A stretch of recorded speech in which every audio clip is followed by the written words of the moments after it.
Guaranteed, you make this fried cauliflower tonight and you're going to be the head of your dinner or party. Unbelievable. This fried cauliflower is so good. It doesn't sound like a home run dish, but trust me, it's way more delicious and addictive than you'd ever expect. First, we're going to break the cauliflower down into florets. Next, add the florets to a bowl with about 4 cups of water and 1 teaspoon of salt. The salt water acts like a light brine. It softens the cauliflower overnight and seasons it all the way through, not just on the outside. The next day, when you're ready to cook, drain the cauliflower and let it air dry for a few minutes to remove any excess moisture. Now we'll set up our breading station. For the 2 heads of cauliflower I'm using today, I'll crack 3 eggs and beat them in one bowl.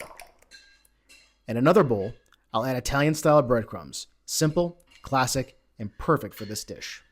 All right, so the cauliflower soaked overnight in some salt water. I've drained them. If you don't want to do this overnight, that's okay. You could just blanch these in salt water for about 4 to 5 minutes and get a jump start on it.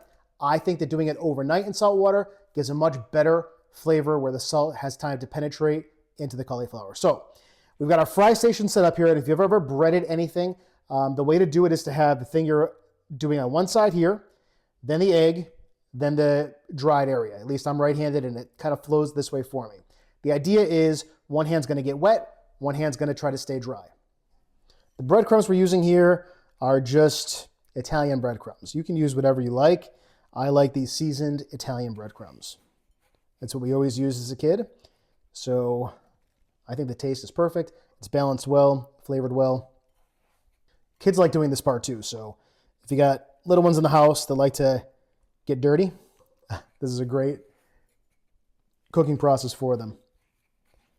And this is the same process I use for chicken cutlets or anything else really that needs to be breaded. All right, so I've traded the breading station for the frying station. Now I have the breaded cauliflower here, my hot oil over here, and an area when I'm done with the cauliflower to drain off into some paper towel. So we're gonna start frying these up batch by batch. We're going to fry the cauliflower in batches. The oil shouldn't be too hot. I want it to fry slowly so the cauliflower gets soft in the middle and crispy on the outside. If the oil is too hot, the outside will brown before the inside cooks. Want to know the perfect temperature? Stick a wooden chopstick into the oil. If you see bubbles forming around it, the oil is ready.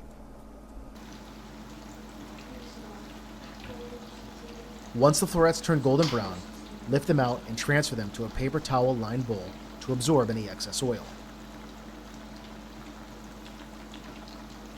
I like to use chopsticks to move the cauliflower. After 18 years of marriage to my wife, who's Asian, I can confidently say that chopsticks are one of the most versatile tools in the kitchen. These fried cauliflower are perfect to make early. They're just as delicious at room temperature, which makes them a great appetizer to snack on, or a simple, crispy side dish.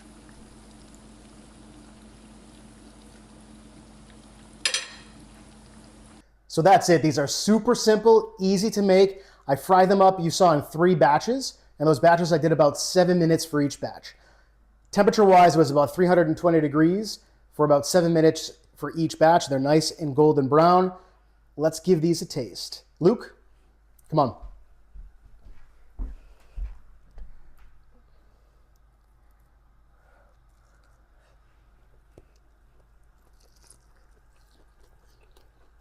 What do you think? It's really good. A nice crunchy layer on the outside and then the soft cauliflower on the inside. So the inside, not too salty, but you can taste the salt from it marinating overnight in the salt water.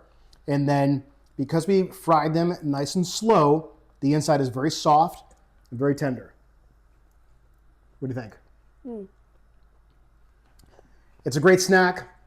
Great end to a meal. Great thing to bring over for a party. Make these today. You're going to love them. That's it. Please subscribe. We appreciate the support. Real Plates, Real Life. We will see you next time.